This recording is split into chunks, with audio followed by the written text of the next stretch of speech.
Welcome back, everybody, to Knuckle Game Podcast, where we don't just talk fights. We break them down.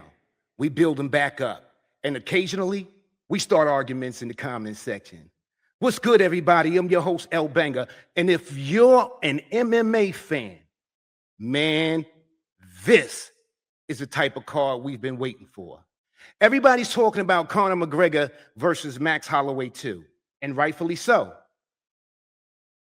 It's one of the biggest rematches the UFC has put together in years. But let me tell you something, man.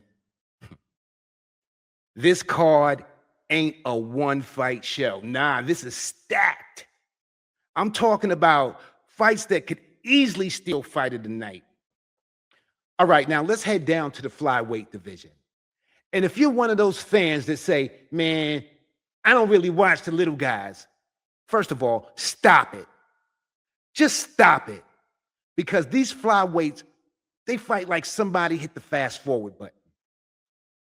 There ain't a whole lot of standing around and staring at each other with these dudes. Nope, these dudes throw volume. They scramble. They transition. They attack submissions. When you think they're slowing down, they somehow speed back up. It's crazy. And that's exactly why Brandon Royval and Lanier Kavanagh has my attention. This one might not be getting all the headlines, but don't be surprised if people are talking about this fight on Sunday morning. Don't be a bit surprised. Now let's talk about their road to the UFC. Let's start with Brandon Royval. This dude has been earning respect for years. There was never some overnight success story. No overnight hype train. Royval climbed his way through the regional scene by doing one thing: winning exciting fights. That's the key. Not just winning, but entertaining. The UFC loves fighters who make people remember them. Royval is one of those guys. Every time he walks into the octagon, something happens, whether it's a wild scramble, a crazy submission attempt, or 25 straight minutes of insanity. He's never boring. And that's a gift. Now let's talk about Lanier Kavanagh. This young man has been making noise because he represents the next generation of hungry, confident, fearless fighters. You almost have to be a little crazy to walk into the UFC and look across the cage at somebody like Brandon Royval, because Royval has already fought the best in the world. But here's what youth brings: belief.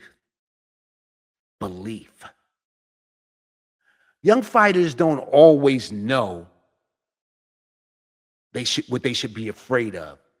And sometimes that's the advantage. Sometimes ignorance creates confidence, and confidence can become dangerous. Royval has continued to prove why he's one of the elite flyweights in the division. His recent performances have come against top-tier competition, showing he can compete with the very best in the division. Whether the fight stays standing or hits the mats, he's shown he has the skills and determination to stay in the mix at the championship level.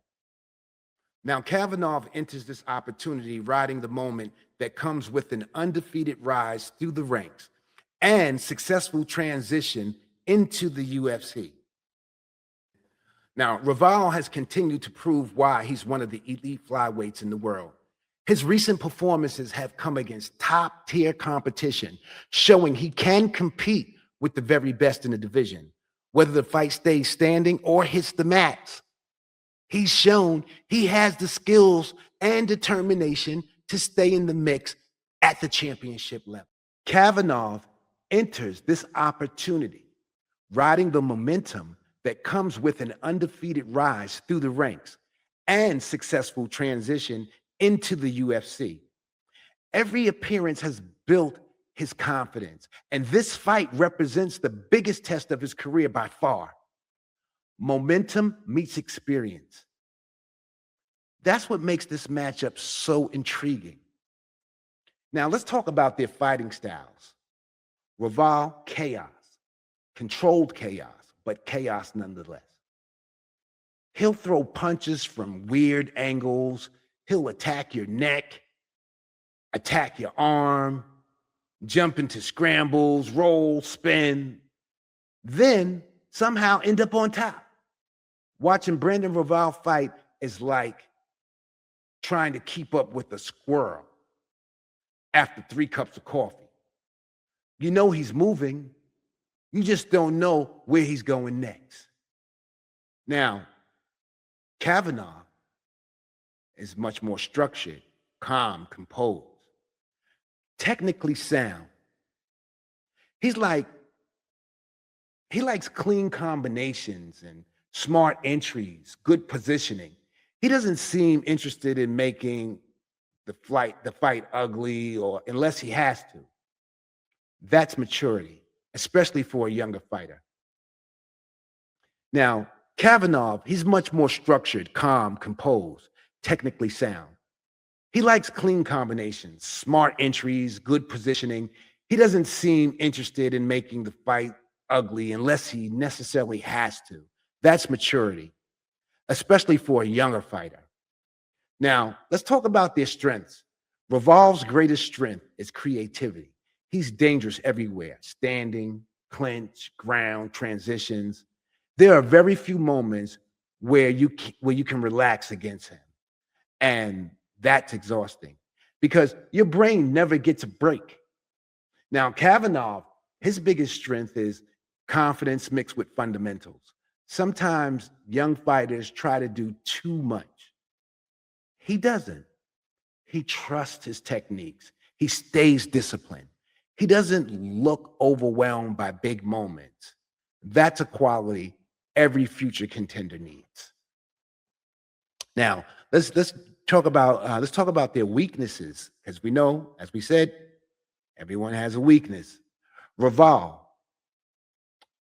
style creates excitement, but it also creates risk. Sometimes when you're constantly attacking, you're also constantly giving your opponent opportunities. And against elite competition, those openings matter.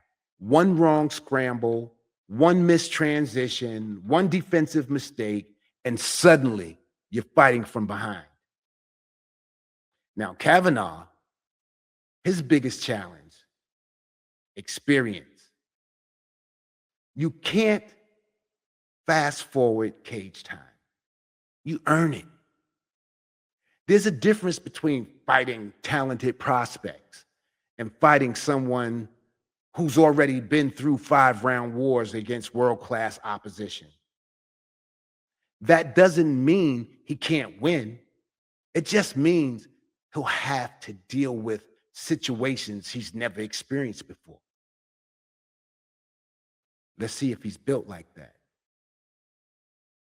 Now, styles that give them trouble.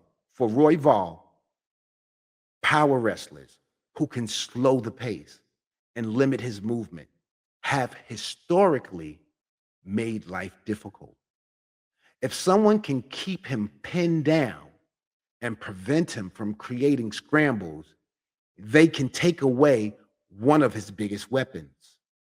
For Kavanagh, the biggest challenge is dealing with unpredictability. Structured fighters often prefer certain rhythm. Royval is the type of opponent who tries to destroy that rhythm from the opening exchange.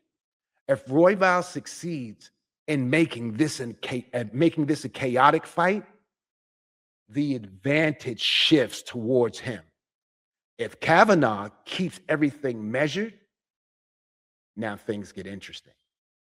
Now, between the two fighters, who handles the pressure better? Pressure means different things here.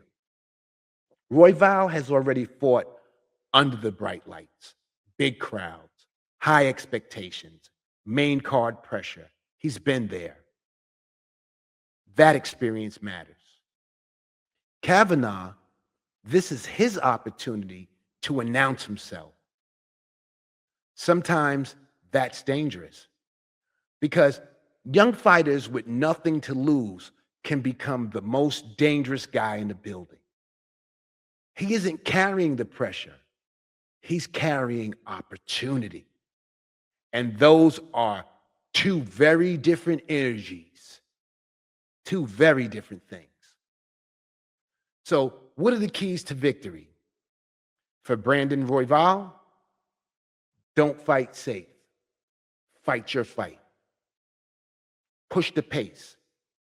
Create scrambles. Force Kavanagh to think instead of react. Attack everywhere. Make this uncomfortable because uncomfortable is where Royval usually shines. For Kavanagh, stay disciplined. Don't chase the chaos. Use your jab. Manage the distance. Pick your moments. Don't let Royval bait you into making emotional decisions. Fight smart, fight patient, and capitalize when the opportunity presents itself. My official Knuckle Game prediction. I think this one starts fast, really fast. The first 5 minutes are going to tell us everything. If Royval establishes his pace early, he's going to be difficult to slow down. If Kavanagh keeps things technical, avoids getting caught in unnecessary scrambles, he absolutely has the tools to make this a competitive fight. My prediction, experience wins. I'm taking Brandon Royval by third round submission after another wild performance that reminds everybody why he's one of the most entertaining flyweights in the UFC. But make no mistake, if Kavanagh pulls this off, the flyweight division just found another serious contender. Booyah. This is crazy, man. Packed with excitement. I told you, man, this card is loaded. This card is loaded, man. So what's next? A Royval victory keeps him firmly in the championship picture.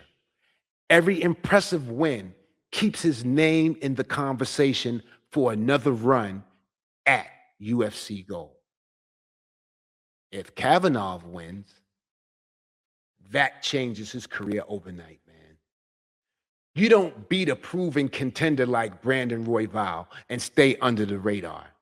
The rankings change, the opportunities change, and suddenly everybody knows your name. Now let's talk about the next fight.